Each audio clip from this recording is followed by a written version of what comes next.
zao zava-tsy fidiny izao tsy tiatsika kanefa sitrapon'Andriamanitra hitranga amin'ny fiainantsika riavana no andeha mbola irahantsika manome voninahitra an'Andriamanitra la arakira raha mitondra ny fandarana tany am-piangonana ianao a ny 1:700 ny andininy voalohany ihany no ataontsika rehefa izay dia ambara amintsika ny sitrapon'Andriamanitra ny hirany lanitra tsara tokoa mahafinaritra re noho izany feon'ny olona maro faly tokoa mihira hoe ny hirany lanitra tsara tokoa mahafinaritra re eno izany feon'ny olona maro izay faly tokoa mihira hoe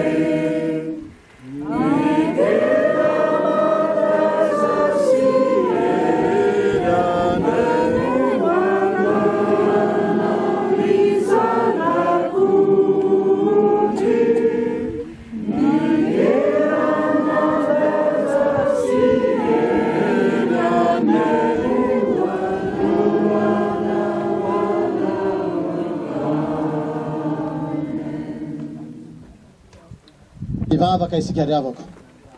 tompo Andriamanitray ataonay ahoana ny angina ka tsy saotra sy nanome voninahitra anao tompony aina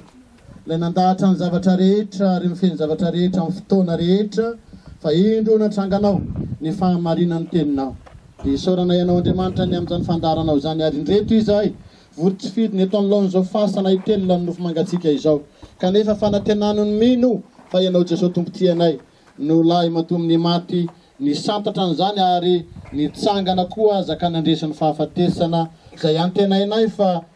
lalovan'izao ray aman-dreny zao koa ka amin'ny fotoan'Andriamanitra mba ioevinao eny amin'ny raon'ny lanitra aoka mba ho raisinay tokoa le fitahina no tonon'ny zanakao malalanao manao hoe havia ary zanaka notahiny ndraiky io mandova ny fanjakan'Andriamanitra ho anareo izay efa voavoatra hatramin'andrenany zao nafanafenana izao hoy ny soratra masina fa ny olona tera-behivavy dia vitsy andro sady votom-pahoriana mitsimoka tahaka ny voninkazo izy ka jinjana ary mielona tahaka ny aloka izy ka tsy mitoetra ary narefy eo avy any an-danitra nanao hoe soraty fa sambatra ny maty dia izay maty eo amin'ny tompo hatramin'izao eno ny fanahy nitsahatra amin'izay ny sasarany izy fa niasany manaraka azy eo amin'ny fotoana iverenany vovoka io vovoka ary avy vovoka velona kamino ah tsy ho faty mandrakizay hoy ny apôstôly efa Kristy no antony avelomako ary ny fahafatesana no azahoako tombony ary mandalo zao fiainan'izao sy ny filany fa izay manao ny sitrapon'Andriamanitra no maharitra mandrakizay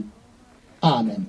Amisika iana indray imifale miuia amisika iana indray